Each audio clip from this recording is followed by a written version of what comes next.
સંકલ્પ દિવસ નિમિત્તે વડોદરા ખાતે ડૉક્ટર બાબા સાહેબ આંબેડકરજીને પુષ્પાંજલિ અર્પણ કરાઈ।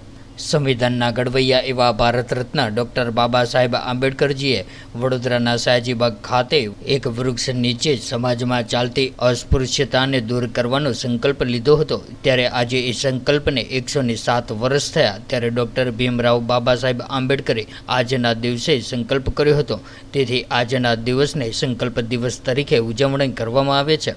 ત્યારે આજરોજ સયાજીબાગ સ્થિત સંકલ્પ ભૂમિ ખાતે દેશના ખૂણે ખૂણેથી બાબા સાહેબના અનુયાયીઓ આવતા હોય છે અને આજરોજ સંકલ્પ દિવસ નિમિત્તે વડોદરા મહાનગરપાલિકા દ્વારા પણ સંકલ્પ ભૂમિ ખાતે પુષ્પાંજલિ અર્પણ કરી હતી। ત્યારે આ સમયે deputy mayor Chirag Barot, standing કમિટીના ચેરમેન ડૉક્ટર શીતલ મિસ્ત્રી, વડોદરા મહાનગરપાલિકાના મ્યુનિસિપલ કમિશનર શ્રી દિલીપ રાણા અને નગર સેવકો પણ ઉપસ્થિત રહ્યા હતા।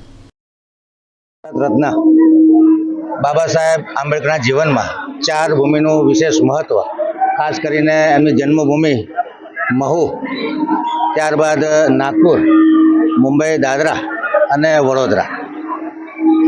બાબા સાહેબ આંબેડકર યુવાનીમાં BAની પરીક્ષા પાસ કરી ને વડોદરાના રાજવી શ્રીમંત સર સયાજીરાવ ગાયકવાડને મળ્યા અને એમને આગળ ભણવા માટે, ફોરેન ભણવા જવા માટે 11.5 પાઉન્ડની સ્કોલરશિપ 3 વર્ષ માટે સયાજીરાવ ગાયકવાડે આપી।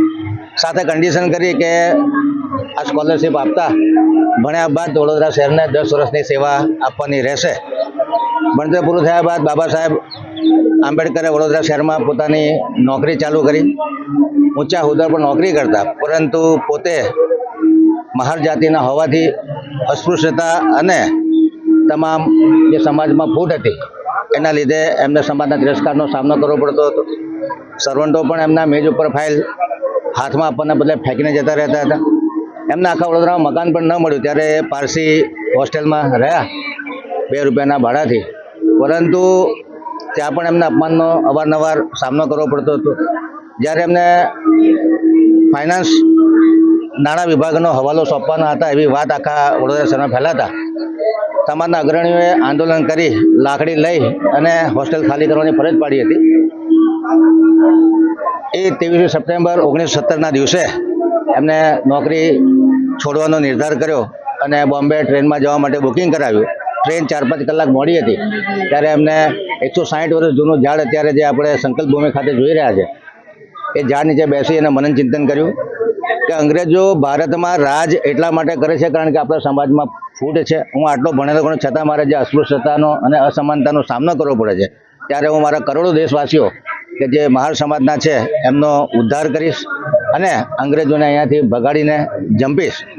અને આ ભૂમિ પર એમણે સંકલ્પ લીધો અને ત્યારબાદ એમણે ભારતનું બંધારણ લખ્યું અને જે આખા વર્લ્ડમાં પ્રખ્યાત એવું બંધારણના રચયિતા એવા શ્રી બાબા સાહેબ આંબેડકરના સંકલ્પ ભૂમિ દિને આજે અમે સૌ અહીંયા આવ્યા છે અને એમને પુષ્પાંજલિ અર્પણ કરી છે।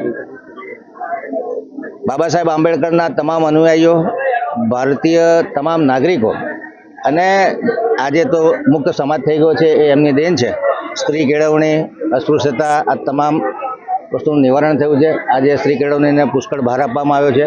આપણું બંધારણ જેના લીધે ભારત આજે આટલો દુનિયાનો નંબર 1 ડેમોક્રેટિક કન્ટ્રી બન્યો છે, તો આજે એમને યાદ કરી અને આજે એમને શ્રદ્ધાંજલિ પણ અર્પણ કરીએ છીએ અને તમામ અનુયાયીઓ અને તમામ નાગરિકોને હું શુભેચ્છા સંદેશ પાઠવું છું કે બાબા સાહેબ આંબેડકરે બતાવેલા આદર્શો પર આપણે જીવીએ અને ભારત હજુ વધુ પ્રગતિ કરે અને વિકસિત રાષ્ટ્ર બને એ માટેની શુભેચ્છા આપું।